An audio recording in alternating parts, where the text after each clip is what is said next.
क्रोध के साथ में भी विवेक की बहुत बड़ी आवश्यकता है। गुस्सा आने पर भी जो व्यक्ति अपशब्द नहीं निकालता है, गुस्सा आने पर भी जो व्यक्ति अपने मुखमंडल के ऊपर गुस्सा की झलक नहीं आने देता है, और गुस्सा आने पर भी गुस्सा में कोई रिएक्शन नहीं करता है, और गुस्सा आने पर भी अपने कर्तव्य को नहीं छोड़ता है, और गुस्सा आने पर भी अपने धर्म से विचलित नहीं होता है, और गुस्सा आने पर भी अपनी जिम्मेदारियों को पूरी तरह से वफादारी से निभाता है, और धीरे धीरे अपनी गुस्सा को खत्म कर लेता है और सहनशीलता को बढ़ा लेता है, वही व्यक्ति धरती का सबसे बड़ा देवी देवता होता है। कितने लोग छोटी छोटी बात में माँ बाप से उलझ गए, भाग गए कहीं दूसरी जगह। इंदौर में मैं एक सज्जन के यहाँ पधरौनी गया तो उन्होंने कहा मेरा बेटा बहू कहीं भाग गया है। तो हमने कहा दोनों भाग गए? बोले दोनों निकल गए। तो उस बेटे के बाप ने कहा कि मेरी वाइफ का स्वभाव थोड़ा तेज है। तो मैं तो कुछ बोला नहीं। तो उनकी वाइफ ने कहा कि तेज क्या है, ये सब बहुत गलत काम करते तो तेज हो नहीं पड़ता। तो हमने कहा भाग गए तो दुखी क्यों? बोले दुखी इसलिए हैं कि उनसे मोह छूटा नहीं। तो हमने कहा जब वे तुमको छोड़कर चले गए, उन्होंने तुम्हारा मोह तोड़ दिया, तो तुम क्यों नहीं तोड़ पा रही हो? तुम उनसे पहले तोड़ दो, चटपट खट झट। तो बोले अंदर से मोह आता है, हम रोती हैं। तो हमने कहा जब अंदर से मोह टूटता नहीं है तो इतना तेज होना भी नहीं चाहिए, फिर थोड़ा सहन शक्ति रखो। परिणामदर्शी बुद्धि से काम कीजिए। किस बात का क्या परिणाम आ सकता है, आपके किस कार्य का क्या परिणाम हो सकता है। पिता के साथ में दुर्व्यवहार करोगे, 2-4 साल में दुष्परिणाम आने वाला है।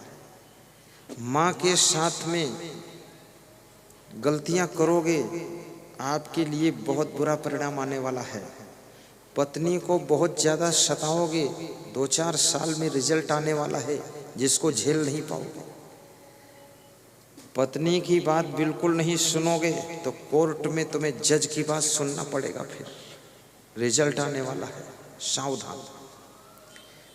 छत्तीसगढ़ प्रदेश में एक सज्जन के यहाँ पधरौनी गया, बहुत बड़े आदमी थे वो, 4-4 हजार मकान बनाकर बेचते हैं। अब बड़े हो चाहे छोटे हो, हमको तो जो बुलाता हम चले जाते हैं। अब 4,000 मकान बेचो चाहे एक भी न बेचो, लेकिन हम आ जाएंगे। तो मैं गया तो उनकी वाइफ ने कहा जरा इनको समझा दीजिए। तो मैंने उसको गंभीरता से नहीं लिया, इतना प्रपंच करने का टाइम भी नहीं, तो हम चले आए। 2 साल बाद फिर मिली तो बोले इनको समझा दीजिए। तो हमने सोचा मैटर है क्या। मैटर ऐसा था जो हमसे कह भी नहीं सकते। फिर भी मैं कुछ उसमें ज़्यादा नहीं कर सका, साधारण समझाया। 5 साल के बाद रिजल्ट आ गया। उनकी पत्नी ने उन पर कोर्ट केस लगा दिया, घर छोड़कर मायके चली गई। झगड़ा शुरू हो गया। उसका पति भी बड़ा खिलाड़ी था, मुझको फ़ोन किया 6 महीने झगड़े के बाद। सब हो गया कि गुरुदेव पधरौनी चलना है आपको एक जगह। हमको पता भी नहीं। पधरौनी लेकर गया ससुराल में। वहाँ जब मैं पहुँचा तब उसका साला उसको मारने दौड़ा झापड़ लेकर कि मारूंगा साले को, ऐसे बोला। तो मैंने कहा साला तू है कि साला ये है? बोले अभी तक मैं था, अब ये साला। और ससुर भी झापड़ उठाकर दौड़ा कि मारूंगा दामाद को। 4-4 हजार मकान बनाकर बेचने वाले पर ससुर और साले झापड़ उठा रहे। और उसकी पत्नी वहाँ बैठी देख रही। तो मैं उठकर खड़ा हुआ। हमने कहा यार हमारे सामने ही अगर मार दिया तो वो ये तो बहुत गलत जगह ले आए बिना बताए। तो मैंने संतों से कहा तुम बाहर हो जाओ, जो कुछ मार कूट हो हमारे सामने हो, लेकिन तुम बाहर हो जाओ। मंडली को बाहर किया, ठंडा किया बड़ी मुश्किल से। 1 घंटे समझाया, ज्ञान दिया, मामला साइलेंट हुआ। उस दिन पहली बार उसने 3100 रुपया दान दिया, नहीं तो बस थोड़े दान देता था। अगर वो साला लोग झापड़ ना उठाते तो वो भी नहीं मिलता। वो मिला। बड़ी दूर तक विदा करने आया। मैटर तब वहां खुला मैटर, क्या मैटर था? वो पेट्रोल पंप का मालिक भी था। अपनी पेट्रोल पंप से 3 लीटर पेट्रोल चुरा कर एक मुस्लिम लड़की के घर देने जाता था। उस मुस्लिम लड़की को अपने यहाँ सर्विस में रखा था और उसके साथ में गलत संबंध कर लिया। और पत्नी इस बात का विरोध करती थी, मानता नहीं था, तो मायके जाकर कोर्ट केस कर दिया, दिमाग ठिकाने आ गया। फिर बहुत मुश्किल से मैंने कहा उस लड़की को नौकरी से छुट्टी दो, जो तुम्हारा मैनेजर उसको नौकरी से निकालो, और जितने इस सर्कुलेशन में जुड़े हैं उनको सबको गेट आउट करो, अन्यथा आपकी दुर्दशा होगी सलाखों के पीछे, ये समझ लेना। तो खैर उसके समझ में आ गया तो सब ठीक हो गया। जिस महिला के साथ तुम विवाह करते हो उसको धोखा दे करके दूसरी महिला से कृपया संबंध मत कीजिए।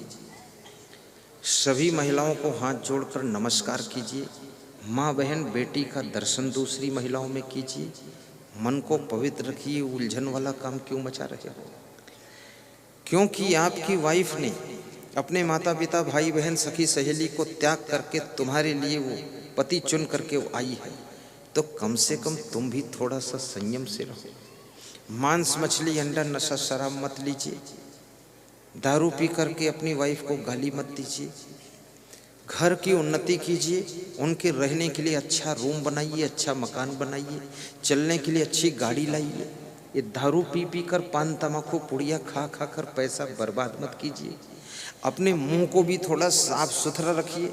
जिस समय शादी होना था उस समय मुंह को बहुत साफ सुथरा करके मेकअप करके और दांत वांत साफ करके फोटो खिंचा कर और दिखा कर और शादी तो कर लिया। अब ये भूत बने घूमते हो, तुमको अकल है? थोड़ा शुद्ध रहो।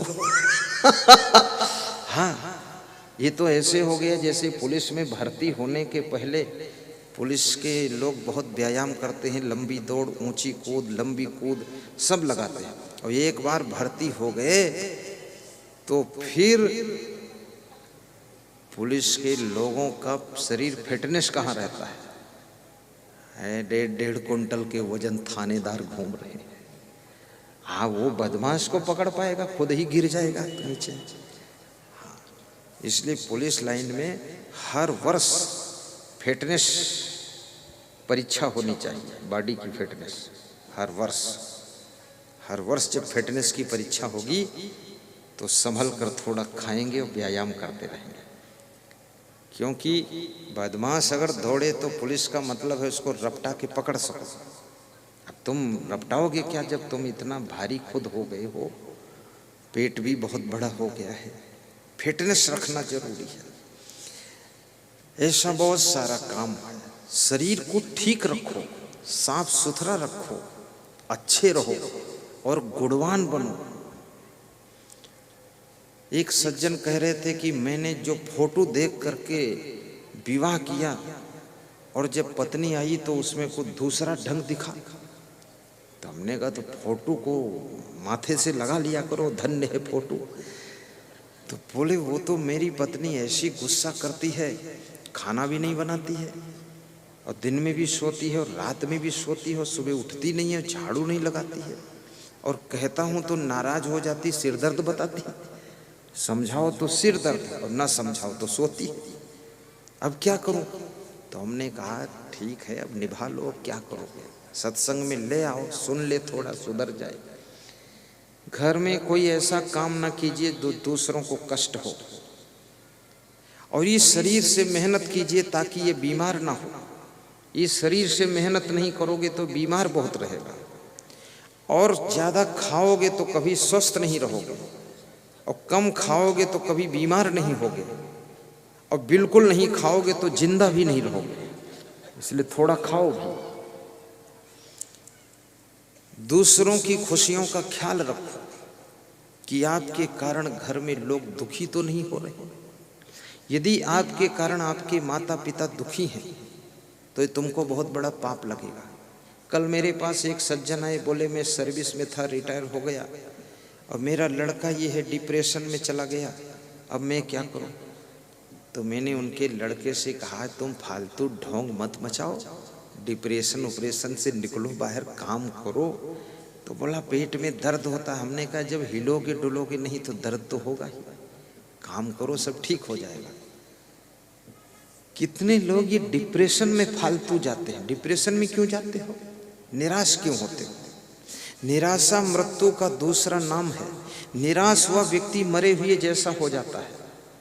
जिंदा तो है, सांस लेता है, खाता है, सोता है, कपड़े पहनता है, लेकिन काम के लायक नहीं रह जाता है। इसलिए आदमी को मरते दम तक निराश नहीं होना चाहिए। 15 बार चुनाव लड़ने के बाद अब्राहम लिंकन हारता है, फिर भी निराश नहीं होता। 16वीं बार चुनाव लड़ करके अमेरिका का राष्ट्रपति बन करके बैठ जाता है। तुम 1-2 बार में कैसे निराश हो जाते हो? अगर सर्विस नहीं मिलती है, नौकरी नहीं मिल रही, इसका मतलब क्या है? अब तुम खुद ही ऐसा काम करो कि 10-20 नौकर रखो।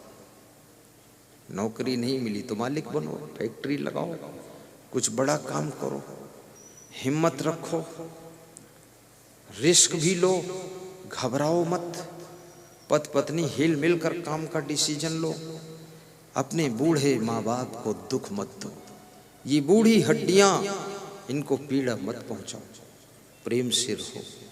कभी कभी माँ बाप के पैर भी दबा दिया करो कि आपके पैर दर्द करते होंगे, क्योंकि आपका शरीर ये माँ बाप के शरीर का ही टुकड़ा है।